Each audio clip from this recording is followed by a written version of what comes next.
hablar el día de hoy de este tema tan maravilloso. Vamos a hablar acerca de qué tan peligroso puede llegar a ser el recalentado para un paciente que vive con diabetes. Entonces vamos a empezar a hablar del tema, ¿vale? Bueno, primero hay que saber, hay que resaltar por qué razón nos encantan los recalentados. Y hay tres razones muy importantes. La primera es que corresponde a que nos remonta a actividades muy amorosas con nuestra familia. Generalmente cuando estamos en una cena navideña, por ejemplo, como fue antier, o bien la cena de Año Nuevo, que son cenas donde nos invertimos muchísimo tiempo de nuestra vida preparando estos ricos alimentos, es muy bonito el recalentado porque forma parte de esta tradición, forma parte de este intercambio de emociones que tenemos con la gente que amamos. Entonces, naturalmente nos encanta el recalentado, pero hay cosas que tenemos que saber del recalentado. Otra cosa importante que con respecto a lo que es el valor sentimental que le damos al recalentado, existe una cosa que también tenemos que considerar, lo delicioso que es. La comida cuando la recalentamos, la verdad es que es deliciosa, tiene un sabor exquisito y tiene una explicación científica que ahorita les voy a decir por qué. Y otra cosa importante es que también tenemos que considerar los costos. Las cenas navideñas, las cenas de Año Nuevo son cenas que son un poquito más caras de lo normal. ¿Por qué? Porque nos damos el gusto de comprar piezas de carne que tal vez salen de nuestros presupuestos ordinarios de todos los días, ensaladas muy deliciosas con elementos que son muy sabrosos y que también pues no son precisamente baratos, entonces nos motiva a hacer un recalentado. Entonces las tres causas de por qué nos encantan los recalentados es: una, porque el costo es elevado y tenemos que aprovechar nuestros productos; dos, por el valor sentimental que tienen este tipo de recalentados; y tercero, porque son deliciosos. Esa es la verdad, tenemos que admitirlo, ¿vale? Pero fíjense, hay tres cosas que debemos de considerar que un recalentado nos puede poner en riesgo. Primero, no son los ideales para los pacientes con diabetes, por varias razones. Tampoco es ideal para un paciente con sobrepeso o bien con obesidad. Entonces, los recalentados hay que ser muy mesurado con ellos. A pesar de que son muy ricos, hay que ser muy mesurados. Otra cosa importante que debemos de tomar en cuenta es que los recalentados tienen una gran cantidad de carbohidratos, de grasas, y evidentemente de calorías. Y esto pues no es bueno cuando padecemos diabetes, Y fíjense, algo bien interesante, se han hecho muchísimos estudios con respecto a los recalentados y se ha identificado que una persona normal en promedio consume entre 1500 y 1800 calorías diariamente. Pero cuando tenemos estas fechas festivas como las fiestas decembrinas, ¿qué creen que sucede? Consumimos una cantidad excesiva, aproximadamente entre 5000 y 8000 calorías diarias. Evidentemente esto con los días, si lo hacemos de manera repetida, pues puede favorecer nuestro incremento de peso. Si nosotros aumentamos de peso, se nos dificulta evidentemente controlar nuestros niveles de azúcar y esto no es bueno cuando tenemos diabetes. Entonces, tengo que decirles que desafortunadamente en estas fechas es frecuente que subamos de peso. ¿Cuánto? Hasta 3 kilos. Entonces, tenemos que estar súper atentos para no dejarnos llevar por la oleada de recalentados porque vamos a subir de peso y esto dificulta controlar nuestros niveles de azúcar. Fíjense que es bien interesante porque hay varias razones del por qué los recalentados no son los ideales. Primero, algo muy importante que deben de saber es que los alimentos pierden su valor nutrimental. Entonces, tomando en cuenta esto, pues como que nos ponen alerta, ¿no? Pero fíjense que existen varias razones. Primera son los cambios de temperatura, lo que pone en riesgo el que un recalentado no sea lo indicado. Importantísimo. ¿Qué sucede cuando preparamos el delicioso pavo? Deliciosísimo pavo. Pues es muy simple, lo preparamos, está expuesto en el ambiente, en lo que lo picamos, en lo que le ponemos todos los elementos, en lo que lo horneamos. Una vez que sale del horno, generalmente tiene una exposición al ambiente. ¿Cuánto tiempo? Depende de nuestras familias, pero si lo dejamos expuesto junto a la estufa o alejado de la estufa, de cualquier manera expuesto en la mesa, hace que este alimento entre en un proceso donde pone en riesgo nuestra salud cuando lo ingerimos. Y ahí les va. Primero, los cambios de temperatura generan que haya contaminación de los alimentos.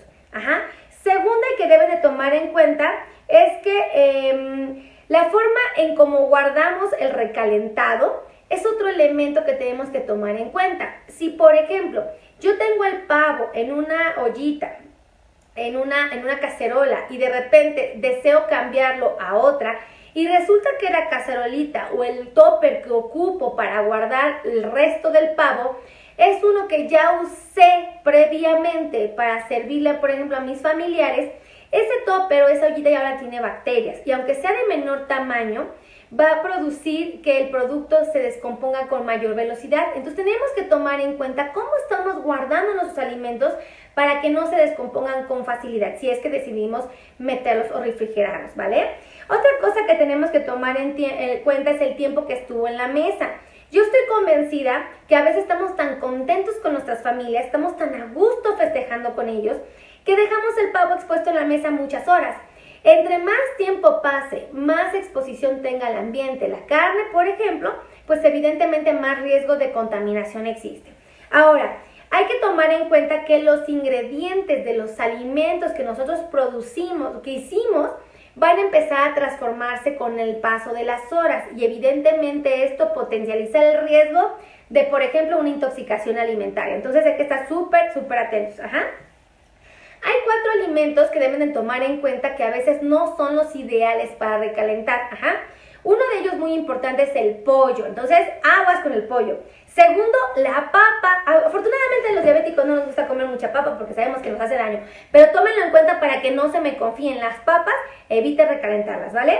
Los hongos evidentemente también son otro tipo de alimentos que se evitan recalentar porque existen riesgos muy importantes con ellos, igual que el huevo. Entonces, esos 4 alimentos, ojo, mucho ojo con ellos porque todos los alimentos pasan por una condición de riesgo, pero estos como que tienen un riesgo mayor. Ahora, ¿qué pasa cuando el alimento estuvo mucho tiempo expuesto al ambiente? O hicimos modificaciones repetidas de la temperatura del producto, del alimento. Pues pueden entrar en un estado de descomposición y generarnos una intoxicación alimentaria propiamente o bien una infección gastrointestinal. Existen 4 bichos muy importantes que pueden estar correlacionados con ese tipo de alteraciones en nuestro cuerpo. Uno de ellos muy importante que tenemos que tomar en cuenta es la salmonela. Entonces, aguas porque por ahí puede haber una fuente de contagio. Segunda, la Escherichia coli y tercera, el Clostridium perfringens. Estos bichos llegan a ser un poco agresivos y tenemos que tomarlos en cuenta porque pudieran, porque luego se me alarman. No, tranquilos. Pudiera ser el caso de que nuestros alimentos se contaminen por estos bichos, que son de los más frecuentes que existen dentro de los alimentos cuando entran en un estado de descomposición, ¿vale?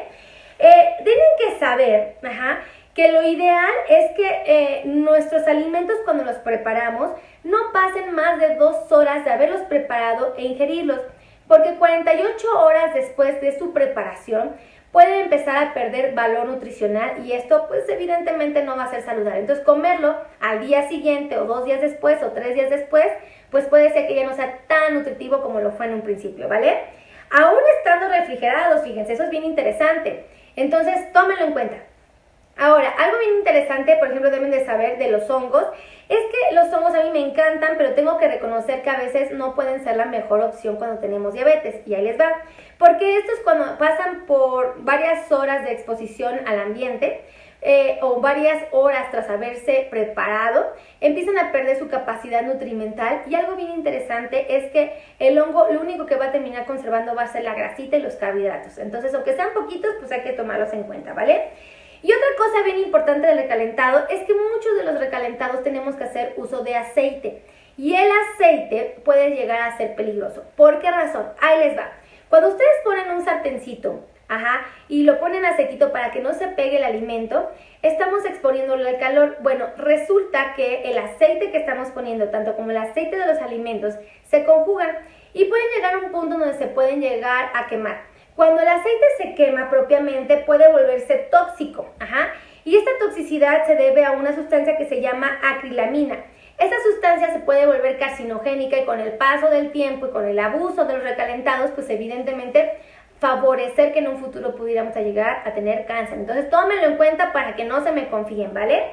Ahora, ¿qué pasa con los alimentos propiamente? Y les voy a dar el mejor de los ejemplos, y es el ponche.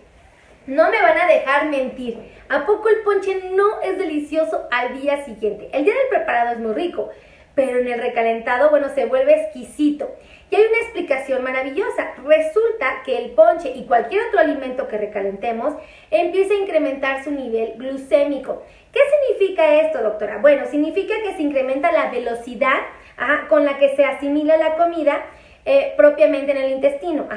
Y evidentemente, especialmente los carbohidratos. Por eso les di el ejemplo del ponche, porque el ponche tiene fruta, tiene azúcar, tiene carbohidratos, evidentemente, y es el mejor de los ejemplos. Entre más recalentadas tenga, pues puede que se vuelva más sabroso, pero también su índice glucémico se incrementa. Y esto no es bueno porque nosotros lo que queremos es controlar nuestros niveles de azúcar, ¿verdad? No favorecer los incrementos. Entonces, tómenlo en cuenta para que no se me dejen llevar por estas delicias, ¿vale? Ahora, ¿qué podemos hacer, doctora? Ya tengo conciencia de que, bueno, efectivamente los recalentados no son la mejor opción para mí y propiamente para mi familia, aún no siendo diabética. ¿Pero qué puedo hacer? Bueno, pues ahí les van varios tips que les van a ayudar bastante. Uno bien importante es que tenemos que tener aprovechamientos programados. ¿Qué es esto?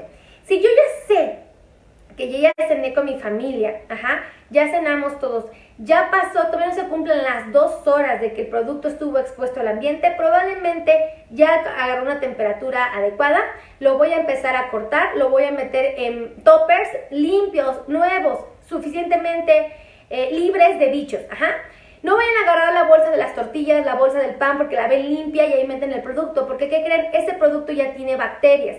Y si ustedes lo meten a refrigerar, pues de cualquier manera están metiendo bichos a su comida y esto acelera el proceso de descomposición del mismo. Ahora, evidentemente, como les comento, guardar en recipientes limpios o bolsas limpias, dejarlos enfriar por un periodo de 2 horas, pero no más tiempo, y recalentar por porciones. ¿Qué significa? Que si ustedes decidieron, como lo guardaron en diferentes topercitos y dicen, bueno, vamos a primero comer los 5 primeros familiares que llegaron, pues les voy a tomar de este topercito, me lo voy a acabar. Llegaron otros 5, tomo otro topercito y lo recaliento, pero no precisamente el mismo, porque incrementa sus niveles glucémicos, la cantidad de bacterias que se acumulan en el alimento se incrementa y la probabilidad de toxicidad se eleva. Eso es importantísimo porque pongas a pensar que si por alguna razón nos confiamos y comemos algo que esté en estado de descomposición, nos puede poner en riesgo de una infección gastrointestinal. Y una infección gastrointestinal en un diabético es peligrosa. ¿Por qué? Porque empezamos a tener diarreas y vómitos. La diarrea y el vómito nos ponen en riesgo de una deshidratación. Y una deshidratación severa, no tratada, no cuidada, no vigilada, nos puede poner en riesgo la vida. Entonces, pónganse súper atentos para que no se me confíen. A mí me encanta el recalentado porque por toda la magia que representa, el amor de la familia, el costo evidentemente, y otra cosa importante es lo delicioso que es. Pero si esto pone en riesgo mi salud, puede que de alguna manera sea muy mesurada con el recalentado o haga porciones más pequeñas para que no me exponga a esta situación. Entonces, les acabo de dar los mejores tips del recalentado para que por favor no se me expongan a situaciones emergentes en un futuro, ¿vale? Déjenme ver aquí, me voy a acercar un poquito a la cámara porque no traje mis lentes, se habrán percatado, entonces no veo bien, pero aquí me escribe muchísima gente hermosa. Mi querida doctora Beatriz que sigue aquí en línea, un beso para ella que la quiero muchísimo. Gerardo Guerrero Sala nos pone muy buenas noches, doctora. Gerardo, muchísimos saludos, gracias a ti por estar aquí, buenas noches. Janet del Jesús Bacap nos pone, excelentes sus videos, doctora, saludos desde Campeche. Desde Campeche nos están viendo, qué gusto, muchísimas gracias. Excelente, nos pone, ¿por qué me mareo? Bueno, hay que preguntarse si tienes diabetes, qué edad tienes, qué tipo de alimentación llevas, hay que ver cómo está tu oído. Hay muchas cosas que tenemos que estudiar para saber por qué te mareas, pero hay veces que la diabetes puede llegar a alteraciones a nivel de los nervios y si el nervio está correlacionado con tu oído, pudiera estar relacionado. Digo, está algo muy burdo lo que te acabo de dar, no te me vayas a agobiar y ¿qué es esto? No, tranquila. Hay muchas razones por qué te mareas. Puede ser porque el azúcar esté baja, puede ser porque de alguna manera tu azúcar llegue a estar también demasiado alto, te puede generar mareos, el que tengas los triglicéridos altos, o sea, hay varias causas del por qué te mareas, pero hay que estudiarlo. Yo te sugiero que vayas con un doctor, un buen doctor que nos ayuda a disipar dudas y sobre todo que nos ayude a estudiarte para identificar qué es lo que está pasando, por qué razón te mareas. Dice, hola doctora, feliz Navidad, Carmen García, feliz Navidad mi querida Carmen, gracias por estar en esta transmisión en vivo. Carmen es un pan, déjenme decirles, siempre nos echa porras aquí en Facebook Live. Sergio Cocaro, Cocarao, ¿es correcto? Buenas noches, ¿cuál sería nuestro nivel aceptable de azúcar en ayunas, doctora? Fíjate, algo bien interesante, Sergio, es... Hay varias normas, hay varias reglas, hay varios libros, hay varios artículos científicos que hablan acerca de estos valores. Yo en lo personal considero, y muchos de los estudios dicen que lo ideal es que cuando amanezcamos con un nivel de azúcar por debajo de 110. Entre 80 y 110 es lo ideal, ¿vale? ¿Por qué? Porque significa que tuviste el periodo de tiempo adecuado, toda la noche, por ejemplo, el ayuno que tuviste fue el suficiente como para que amanecieras en estos niveles. Sin embargo, aunque tú tengas los niveles todos los días por debajo de 110, entre 80 y 110, no es indicativo estricto de que tengas un buen control. Hay que hacer otros estudios complementarios para poder tener la certeza de esto. Uno de ellos que te va a ayudar muchísimo a tener la confianza de que estás bien controlado es tu hemoglobina glicosilada. Este estudio es muy bueno porque te va a permitir saber cómo ha estado tu azúcar las 24 horas del día los últimos 3 meses, de la fecha donde te hiciste el estudio para atrás. Entonces vale la pena que lo tomes en cuenta. Por ejemplo, que te tomas el de las mañanas y que tú lo detectas está maravilloso porque te orienta día a día. Pero si yo te tomara 3 veces al día, 5 veces al día y te picara, bueno, me gustaría tener como más certeza. Hago uso de la hemoglobina glicosilada. Entonces, las dos te pueden ayudar mucho a tener confianza de que estás teniendo un buen control, ¿vale? Entonces, te felicito. Muy interesante tu pregunta, mi querido Sergio. Ajá, aquí por acá nos pone... Carlos Isaac nos pone, muchísimas gracias, doctora, me encanta su información, soy su fan. Ay, gracias a ti, mi querido Carlos, yo también soy tu fan. Dice, me han servido mucho sus consejos. Dios la bendiga y mucha, ¿qué dice? Y le da mucha sabiduría. Felices fiestas. Felices fiestas para ti, mi querido Carlos. Esta es tu casa, este es su espacio, muchachos. Es que, por favor, si tienen dudas como Sergio, como Carlos, como Carmen, como todos los que han hecho favor de escribir, escriban, porque les prometo que yo las leo todas y estoy al pendiente, ¿vale? Yo les agradezco que hayan estado en esta transmisión en vivo. No olviden compartir. La mejor manera que ustedes tienen de hacernos saber que les gusta nuestro trabajo, que les gusta lo que hacemos, es compartiendo. Compartan. Para que esta información que yo les brindo les dé utilidad a ustedes y a mucha gente que padece de esta enfermedad. Y también para muchos de los que podemos llegar a padecerla en un futuro, porque la probabilidad de que desarrollemos diabetes, muchos de nosotros, es altísima. Entonces tenemos que tener toda la información necesaria para que el día que la padezcamos, ya sea nosotros o algunos de sus familiares que amamos muchísimo, sepamos cómo actuar. Entonces, yo les agradezco que hayan estado en esta transmisión en vivo. No olviden compartir. Denos like, síganos en Instagram, síganos en YouTube como El Mundo del Diabético. Ahí tienen todo para que ustedes, primeramente Dios, puedan aprender muchísimo. Acuérdense que todos los días hacemos un Facebook Live. Y entonces activen su campanita de notificaciones para que todos los Facebook les lleguen de manera automática. Muchísimas gracias, que Dios me los bendiga. Felices fiestas, pásenla bonito, coman saludable y nada más pequen el día de la cena de Navidad, que ya pasó, ¿vale? Y el día 1 de diciembre, bueno, del 31, ¿vale? Nada más esos días, unos pecaditos así chiquitos. Seleccionen bien lo que van a comer para que no les haga daño. Y si el día siguiente quieren comer recalentado, sean muy mesurados con su recalentado. Tomen en cuenta todas las recomendaciones que les dimos para que no se nos dejen llevar, ¿vale? Y no olviden, una vez terminando las fiestas, retomen todos los cuidados que ustedes siempre tienen con su diabetes para que primeramente Dios, todos podamos llegar a ser abuelitos y abuelitos muy sanos, ¿vale? Que Dios me los bendiga, que me los cuide mucho y los veo el día de mañana. Hasta mañana, bye.